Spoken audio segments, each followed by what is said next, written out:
নদিয়ার মাঝে গৌরহরি আবির্ভাব হলেন। কোথায় আবির্ভাব হলেন? নবদ্বীপের মাঝে। আজ ভক্তবৃন্দকে সঙ্গে নিয়ে মহাপ্রভু আমার হরিনাম সংকীর্তনে মেতে উঠলেন মা। তাহলে এই যে মহাপ্রভু, এই যে মহাপ্রভু আমার এই নবদ্বীপের মাঝে আবির্ভাব হলেন, কেন হলেন বাবা? এই কলির জীবকে উদ্ধার করার জন্য আজ মহাপ্রভু নবদ্বীপের মাঝে কৃষ্ণ নামের কাঙাল হয়ে, কৃষ্ণ নামের ভিখারি হয়ে নদিয়ার মাঝে আবির্ভাব হয়েছে। আর শুধু তাই নয় বাবা, এই যে ভগবান, আস্তে কথা বলবেন না, এই যে ভগবান আসলেন কলিযুগে, তিনি নদিয়ার মাঝে কেন আসলেন, কবে আসলেন? 1486 খ্রিস্টাব্দে 18ই ফেব্রুয়ারি, বাংলা 891 সাল, যেদিন আমার মহাপ্রভু ধরাধামে আবির্ভাব হলেন। ঠিক সন্ধ্যা বেলায় চতুর্দিকে যখন শ্রীখোল করতালের ধ্বনি, চতুর্দিকে যখন অরুর ধ্বনি, এমতো সময় অদ্বৈত প্রভু ওই সতী মায়ের কোলে আবির্ভাব হলেন বাবা। আর ভগবান আমার আবির্ভাব হয়ে, এই যে আমরা দেখবেন যত ভগবানকে ডাকি ভগবান তত কিন্তু ভক্তকে কাঁদায়। আজ গৌরহরি ঠিক তাই। আজ গৌরহরি ভগবানের জন্য কাঁদছে না, ভক্তের জন্য কাঁদছে। দেখুন বাবা, ভক্ত যদি ভক্তের মতো হয়, ভক্তের জন্য ভগবান কাঁদে। তাহলে ভক্তের মতো ভগবান হতে হবে বাবা। কেমন ভক্ত হয়েছিলেন দেখুন। আমাদের অনেকেই জানা যে মুচি ঘরের ছেলে ভগবানকে পেয়েছে, কি না? ভক্ত রুহিদাস।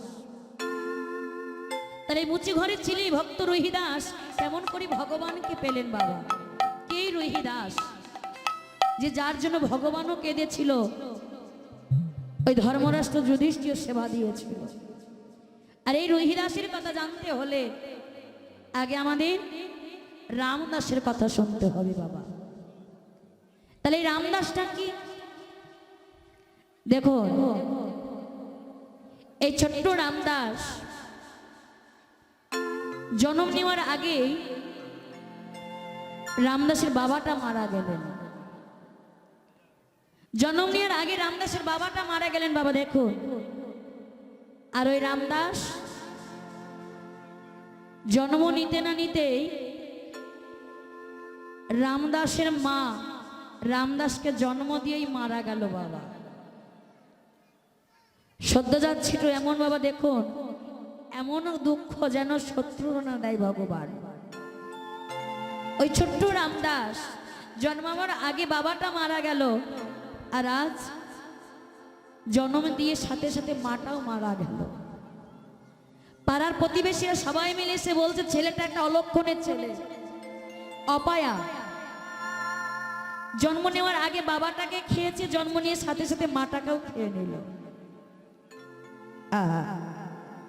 দেখুন বাবা, ছোট্ট ছেলেটার দায়িত্ব নেবার মতো আর কেউ রইল না ওখানে। সবাই মিলে বলে দিলেন এই অপায়া ছেলেকে কেউ ঘরে পালন করতে পারবো না, যাও গিয়ে সবাই মিলে এক কাজ করো, ওই ছেলেটাকে নিয়ে গিয়ে পুটলিতে বেঁধে শ্মশানে ঘাটে ফেলে দাও।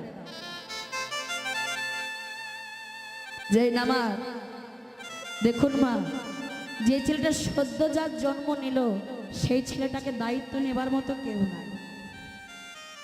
কেউ কেউ বলছে শ্মশান ঘাটে ফেলে দে, কেউ বলছে জলে ভাসিয়ে দে। এমন সময়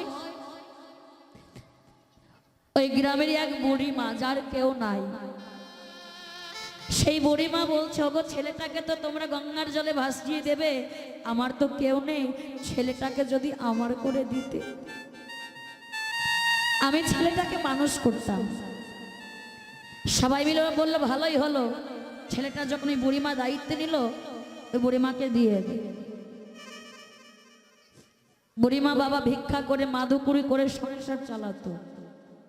আজ যখন রামদাসের দায়িত্ব নিলেন ওই বুড়িমা, রামদাসের জন্য লোকের ঘরে ঘরে ভিক্ষা করে মাদুকুরি করে যতটুকু আনতে পারে সব বাজারে বিক্রয় করে ওই ছোট্ট ছেলেটার জন্য বাজার থেকে দুধ কিনে নিয়ে আসে বাবা, যেন ছেলেটা খেয়ে বড় হয়।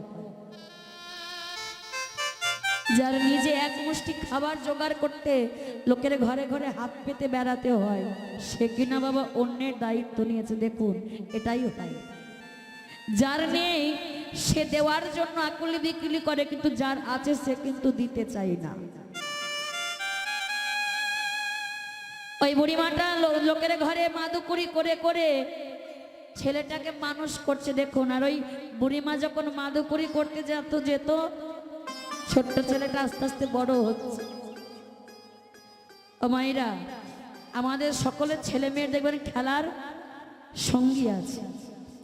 বাচ্চারা যখন ছোট থাকে ছোট ছোট ছেলে পিলে তো একসঙ্গে খেলা করে, কিন্তু এই রামদাসের সঙ্গে কেউ খেলা করতো না বাবা। সবাই অপায়া অলক্ষণ বলে ছেলেটাকে দূর দূর করে তাড়িয়ে দিত। তো এই ছেলেটা কি করতো, বুড়িমা যখন মাদুকুরি করতে যেত বাড়িতে বসে নিজ হাতে মাটির ভগবানের মূর্তি তৈরি করতো বাবা। নিজে হাতে মাটির ভগবানের মূর্তি তৈরি করে, কৃষ্ণ মূর্তি তৈরি করে নয়নের জলে কেঁদে কেঁদে ওই কৃষ্ণকে বলতো, কৃষ্ণ ওরে কৃষ্ণ, জানিস আমার কেউ খেলার সঙ্গী নেই, এই জন্য আমি তোমার কাছে শুধু কেঁদে কেঁদে কেন আসি জানো? আমার কোনো সঙ্গী লাগবে না, শুধু তুমি আমার সঙ্গে থেকো। ছোট্ট ছেলেটার 5 বছর বয়স বাবা। 5 বছর বয়সে 5 বছর বয়সে ছেলেরা যেমন খেলাধুলা করে, ওই ছেলে সাধারণ ছেলেদের মতন খেলাধুলা করতো না। ওই বাড়িতে মাটির ভগবান তৈরি করে নয়নে জলে কেঁদে কেঁদে কৃষ্ণ চরণে ধুইয়ে দিত বাবা। আর যে বুড়িমা খাইয়ে লালন পালন করে বড় করছিল, হঠাৎ করে 3 দিনের জ্বরে বুড়িমাটা আজ মারা গেল বাবা। ছোট অতটুকু ছেলে মাটাকে জড়িয়ে ধরে বলছে, মা আমার কথা বলো না, আমি তোমার রামদাস, একবার কথা বলো, তুমি ফিরে এসো মা, তুমি আমাকে ছেড়ে যেও না, তুমি তো জানো তুমি ছাড়া আমার আর কেউ নাই, তুমি যদি চলে যাও আমি কার কাছে থাকবো মা, একবার তুমি ফিরে এসো, একবারে তুমি ফিরে এসো মা, একবারে ফিরে এসো। মৃত মায়ের বুকের ওপরে ছেলেটা জড়িয়ে ধরে কাঁদছে বাবা। আর পাড়ার প্রতিবেশীরা মায়ের মৃতদেহর কাছ থেকে ছিনিয়ে দূরে সরিয়ে দিয়ে বল, যা দূর হয়ে যা, অপায়া ছেলে, জন্মের আগে নিজের বাবাটাকে খেলি, জন্মের পর তোর মাকে খেলি, আর এখন যে বুড়িমা তোকে মানুষ করলো আজ তোর কারণ ওই বুড়িমাটাকেও তুই খেয়ে দিলি, না জানি আরো তুই কাকে খেয়ে ফেলবি, দূর হয়ে যা। সবাই মিলে ওই বুড়িমার কাছে থেকে রামদাসকে দূর দূর করে তাড়িয়ে দিচ্ছে বাবা। ছোট্ট অতটুকু ছেলে লোকের দাঁড়ে দাঁড়ে যখন দুটো খাবার চাইতে যাচ্ছে, ওগো তোমরা একটু আমায় খেতে দেবে, সবাই বলছে কেউ তোকে খাবার দেব না, তোকে কেউ খাবার দেব না, দূর হয়ে যায় গ্রাম থেকে তুই, তাহলে তুই আমাদেরও বড় ক্ষতি করে দিবি, দূর হয়ে যাবে। সবাই মেরে ধরে লাথি মেরে বাবা গ্রাম থেকে ছেলেটাকে বের করে দিল। ওই ছোট্ট রামদাস গ্রাম থেকে বার হয়ে বটবৃক্ষের নিচে নয়নের জলে কাঁদছে আর বলছে, ওরে কৃষ্ণ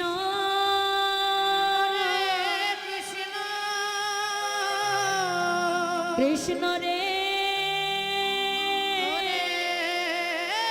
কৃষ্ণ, তুই ছাড়াই আজ আমার আপন বলতে আর কেহ না,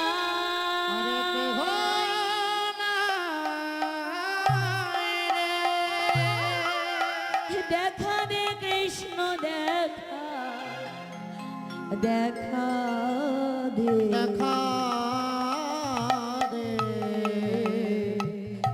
একটিবার আমায় দেখা দে, একটিবার আমার দেখা দে।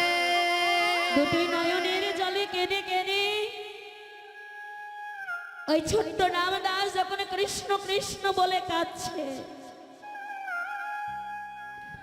ভগবান আর না এসে থাকতে পারলেন না বাবা। কোন ভক্ত যদি এমন ভাবে নয়নের জলে কাঁদে, ভগবান না এসে কি থাকতে পারে? ছোট্ট রামদাসের কাছে ভগবান আসছে কেমন ভাবে ছদ্মবেশে, দেখুন বাবা।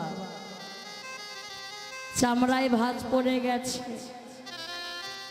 মাথার কালো চুলগুলো সাদা করে একটা লাঠির ওপরে ভর দিয়ে ভগবান বৃদ্ধ সেজে ছোট্ট রামদাসের কাছে এসে বলছে, রামদাস, রামদাস, কে কে আমাকে রামদাস রামদাস বলে ডাকছে? আমি রামদাস। ও রামদাস, আমি 3 দিন ধরে কিছু খাইনি, আমায় একটু খেতে দেবে? যে ছেলেটার পেটে আজ 3 দিন ধরে খাবার পড়েনি, আজ তার কাছে ভগবান ছদ্মবেশে এসে খেতে চাইছে। হরি বল, হরি বল। ছোট্ট রামদাস বলছে, তুমি কি আমি জানি না গো,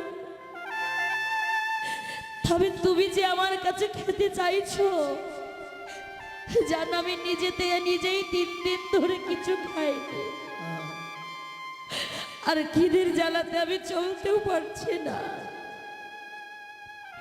বলছে, তোরও দশা আমার মতো হয়েছে, তবে শোন, এক কাজ কর বাবা, তুই এখান থেকে ওই বানারস চলে যা। বানারসে দেখবি রামানন্দ গুরুদেবের আশ্রম আছে, ওই রামানন্দ গুরুদেবের আশ্রমে গিয়ে ওই রামানন্দ চরণে লুটাইয়ে পড়, দেখবি তোর খাবার একটা জায়গা হয়ে যাবে, থাকা আর খাওয়া দাওয়ার জায়গা পেয়ে যাবি তুই।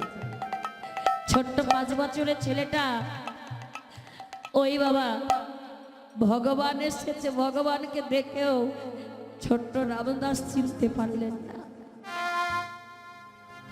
কিন্তু পথ তো দেখিয়ে দিয়েছি। ভগবানের দেখানো পথ ধরে বেনারসে গিয়ে রামানন্দ প্রভুর আশ্রমে গিয়ে রামানন্দ প্রভুর চরণে তলে লুটায়ে পড়ে বলছে, গুরুদেব,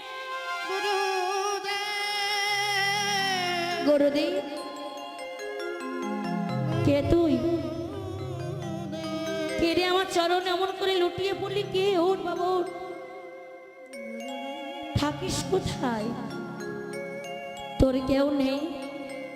না গুরুদেব, এই জগতে আমার আপন বলতে আর কেউ নাই, আপনার চরণে একটু আমায় আশ্রয় দেবেন গুরুদেব।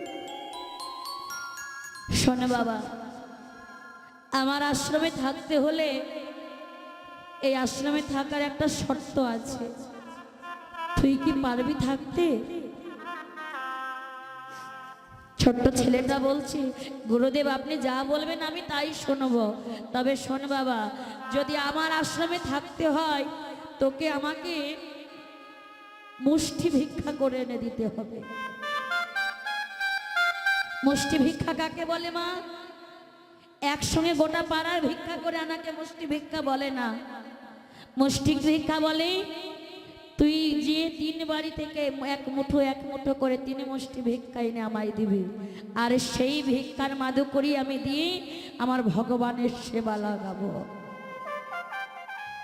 বেশ গুরুদেব, আমি আপনাকে প্রত্যেক দিন 3 মুষ্টি ভিক্ষা করে এনে দেব। আর যখন ওই ছোট্ট রামদাস গুরুদেবের আশ্রমে থেকে বাবা প্রথম দিন মুষ্টি ভিক্ষা করে এনে দিলেন, আর মুষ্টি ভিক্ষা করে এনে গুরুদেব আমার ভগবানের সেবা লাগিয়েছে বাবা। দেখতে দেখতে কিছুদিন যখন কেটে গেল, ভগবান বলছে, রামদাস তুমি তো আমার প্রথম পরীক্ষা উত্তীর্ণ হলে, তবে আমি তোমাকে এবারও পরীক্ষা করব, দেখি এই পরীক্ষায় তুমি উত্তীর্ণ হও কিনা। ভগবান পবনদেব, ইন্দ্রদেব, বায়ুদেবকে একসঙ্গে ডাকলেন বাবা। বললেন, তোমরা এমন ঝড় বৃষ্টি বজ্রপাত দাও যেন ওই ছোট্ট রামদাস আর যেন মিষ্টু ভিক্ষায় না যেতে পারে। আজ আবার পবন এমন ঝড় বৃষ্টি দিলেন, ইন্দ্রদেব এমন বজ্রপাত দিচ্ছে, গাছপালা ভেঙে ভেঙে পড়ছে আজকের এই বৃষ্টিতে। ছোট্ট ছেলেটাকে রামানন্দ গুরুদেব বলছি, রামদাস যা বাবা যা, মুষ্টি ভিক্ষা এনে দে। গুরুদেব, হ গুরুদেব, আজ মুষ্টি ভিক্ষায় না গেলে হতো না গুরুদেব, আজ এত বাইরে ঝড়, এত বাতাস, আমার বড় ভয় করছে গুরুদেব। রামদাস, আমি তো আগেই বলেছিলাম বাবা, আমার আশ্রমে থাকতে হলে আমার কথা মতো থাকতে হবে, আর না হলে না গুরুদেব, আমি মুষ্টি ভিক্ষায় যাব। ছেলেটা আবার ওই ছোট্ট রামদাস ওই ঝড়ে বৃষ্টি পেয়ে যখন মুষ্টি ভিক্ষার জন্য বড় হয়ে গেল, ঝড় বৃষ্টির মধ্যে ছেলেটা তত্তর করে ভয়ে ভাবছে। এমন সময় ওই পাড়ার এক জমিদারের স্ত্রী ছেলেটাকে দেখছে বাবা, ভিক্ষা করার জন্য বার হয়ে যাচ্ছে। জমিদারের গিন্নি বড় মায়ায় পড়ে ছেলেটাকে বলছে, আই খোকা, খোকা আই আই খোকা, শুনে যা, তুই এই ঝড় বৃষ্টির মধ্যে ভিক্ষা করতে যাচ্ছিস, শোন বাবা, আর তোকে কারো বাড়িতে ভিক্ষা করতে হবে না, আর আমি তোকে ভিক্ষা দেব, তুই তোর গুরুদেবকেও বলবি না। অনেক করে বাবা মা ভিক্ষা দিয়ে দিয়েছে ওই জমিদারের স্ত্রী, আর ছেলেটা সমস্ত তন্ডুল নিয়ে এসে গুরুদেবের হাতে অর্ধেক দিয়েছে আর অর্ধেক নিজের কাছে রেখেছে বাবা। গুরুদেব প্রত্যেক দিনের মতো আজও ভগবানের সেবা দিয়েছে, আর সেবা দিয়ে প্রত্যেক দিন যোগাসনে দেখেন ওই সেবা আসনে ভগবান বসেছে কিনা তিনি দেখতে পাই বাবা। ওই রামানন্দ অনেক যোগ সিদ্ধি করেছে, তো ভগবানের সেবা আসনে বসে সেবা করে, সেটা প্রত্যেক দিন তিনি দেখতে পায়। তার যখন ওই রামানন্দ প্রভু ভগবানকে সেবা দিয়ে যোগাসনে দেখছে, ভগবান আজকে যোগাসনে ওই সেবা আসনে বসছে না বাবা। যে না যোগাসনে বসছে না, এমন সময় ভগবান দৈববাণী করলেন, রামানন্দ,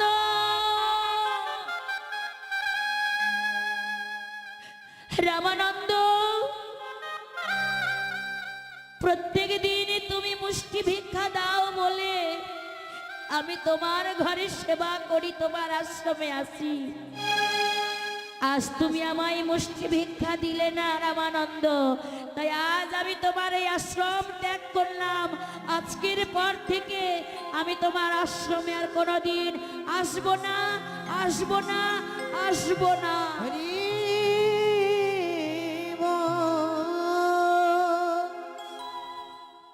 রামানন্দ প্রভু ক্রোধান্বিত হয়ে রেগে ছোট্ট রামদাসকে ডাকছে, রামদাস, রামদাস, রামদাস। ছেলেটা ছুটতে ছুটতে বলছে, গুরুদেব, গুরুদেব আপনি আমায় ডাকছেন, গুরুদেব আমায় রেখেছেন। রামদাস, সত্য করে বল রামদাস, তুই প্রত্যেক দিনের মতো আজ মুষ্টি ভিক্ষা করে এনেছিস? দেখবেন মা, বাচ্চারা গুছিয়ে মিথ্যে কথা বলতে পারে না, সত্য কথাটাই আগে বলে ফেলে। বলছে, গুরুদেব যা ভিক্ষা করে এনেছি, আজ থেকে আমাদের 3 দিন আর আমাকে ভিক্ষা করতে যেতে হবে না, মুষ্টি ভিক্ষা। ওই জমিদারের স্ত্রী আমায় এত ভিক্ষা দিয়েছে যে আজ থেকে আমায় 3 দিন আর মুষ্টি ভিক্ষায় যেতে হবে না। রামদাস, তোকে তো আগেই বলেছিলাম আমার আশ্রমে থাকতে হলে তোকে মুষ্টি ভিক্ষা করতে হবে, আর তুই আমার আদেশ অমান্য করলে যা, বেরিয়ে যা আমার আশ্রম থেকে। আজ তোর কারণে আজ আমার ভগবান আমার আশ্রম ছেড়ে চলে গেছে, বেরিয়ে যা। ছোট্ট রামদাস রামানন্দের গুরুদেবের চরণ দুখানি জড়িয়ে ধরে বলছে, গুরুদেব আমাকে তাড়িয়ে দেবেন না গুরুদেব, আমাকে আপনার চরণ ছাড়া করবেন না গুরুদেব। ছাড় বলছি চরণ, ছাড় বলছি।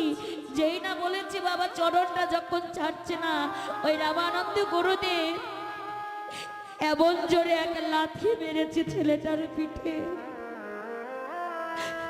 একেবারে খরমের চিহ্ন পিঠ তলে লেগে গেছে বাবা। কত জোরে লাথি মারলে জুতোর দাগ পিঠে পড়ে যায় মা। ছোট্ট রামদাস বলছে, গুরুদেব আপনি যদি আমায় মারতে মারতে মেরেই ফেলেন আজ, তবু আমি আপনার চরণ ছাড়ব না। চরণ ছাড় বলছি, চরণ ছাড়, চরণ ছাড়। লাথি মেরে ফেলে দিচ্ছে, আবার জড়িয়ে ধরছে ছেলেটা। বলছে, শোন তোকে এত করে বলছি, যখন তুই চরণ ছাড়ছিস না, আমি তোকে অভিশাপ করছি, তোর আছে এই জনম এইখানেই শেষ হয়ে যাবে। আর শুধু তাই নয়, পরজন্মে তোকে মুচির ঘরে জন্ম নিতে হবে। প্রেম সে বলো নিতাই গৌর হরি গৌর হরি।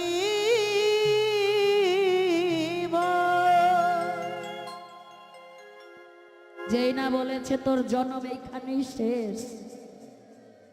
ছোট্ট রামদাস গুরুদেবকে বলছে, গুরুদেব আমার জন্ম যখন এইখানেই শেষ, আপনি আমায় বললেন পরজন্মে মুচির ঘরে যেতে হবে। কে মুচি আর কে সুচি আমি জানি না, কে কৃষ্ণ কে ভগবান আমি জানি না। গুরুদেব মুচি ঘরে জন্ম নিয়েও যেন আমি তোমার মতো গুরুদেবকে যেন তার চরণে যেন ধরতে